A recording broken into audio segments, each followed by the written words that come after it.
I want to know if there was a moment where you realized the effect that pure consciousness had on your work.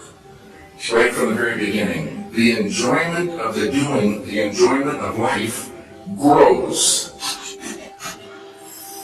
Tonight's talk is consciousness, creativity, and the brain.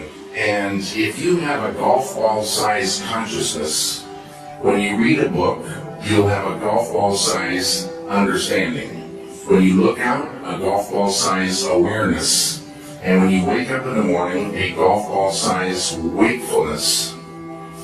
But if you could expand that consciousness, then you read the book, more understanding. You look out, more awareness.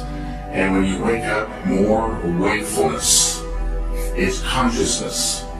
And there's an ocean of pure, vibrant consciousness inside each one of us. And it's right at the source and base of mind, right at the source of thought, and it's also at the source of all matter.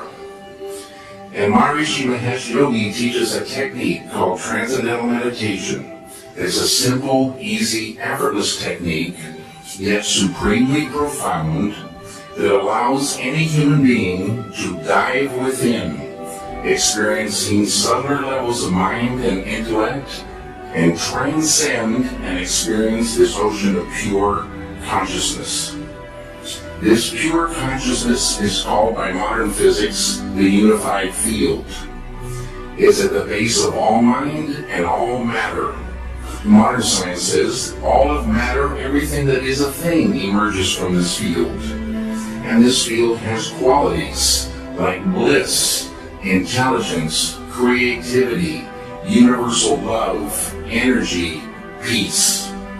And it's not the intellectual understanding of this field, but the experiencing of it that does everything. You dive within and transcending, experiencing this field of pure consciousness, and you enliven it, you unfold it, it grows.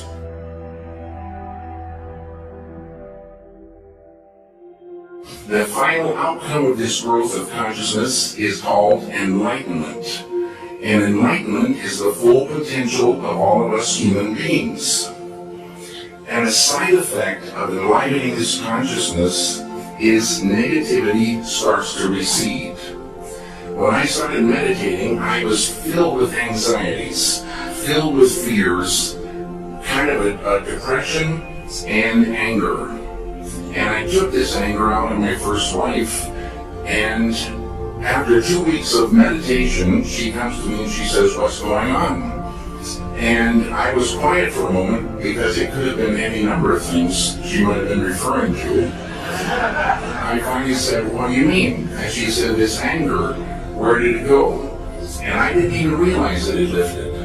Now, these negative things like anger and depression and sorrow, they're beautiful things in a story, but they're like a poison to the filmmaker. They're poison to the painter. They're poison to creativity. They're like a vice grip. If you're super depressed, you can't hardly get out of bed, let alone think ideas, have that creativity flowing.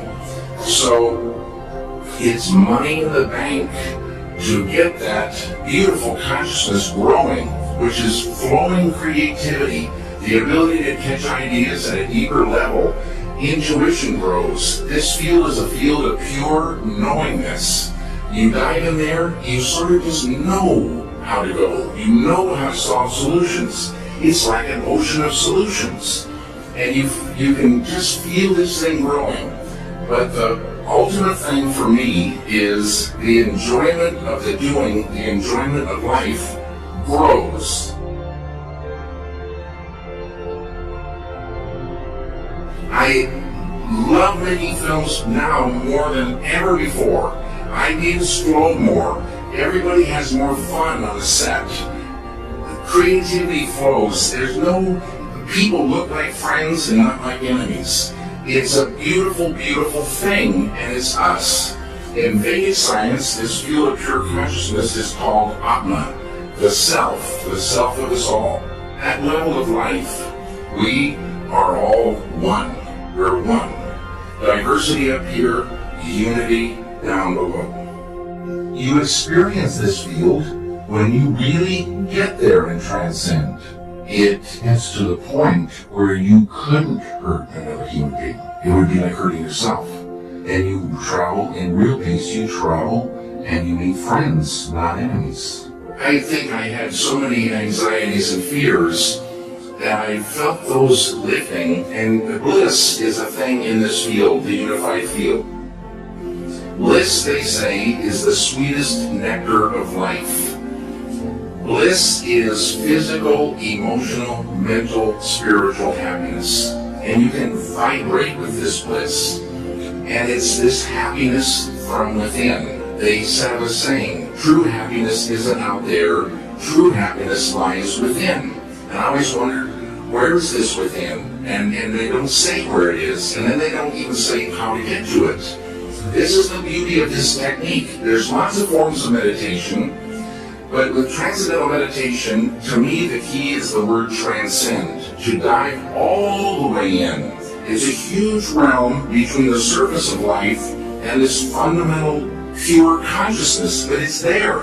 And when you're in it, you know you're in it. It's familiar, but it's you.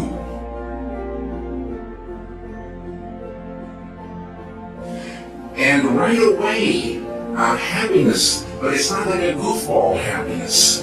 It's a thick beauty. It's a thick beauty to appreciate life and living. And why suffer? Suffering starts to go. And people say, you gotta have anger, you gotta have an edge, to create. You gotta know about anger. You gotta have energy, you gotta have clarity to create. You gotta be able to catch ideas. You gotta be able to be strong enough to fight unbelievable pressure and stress and the whole thing in this world. Stress, anxiety, depression, anger, hate, fear. That will lift, because this whole thing is tied to world peace. It's going to be a better world, but it's still a very tough world. And this just gives you more and more and more ability to say, it just looks beautiful. It's way, way, way, way better. And this happened right away.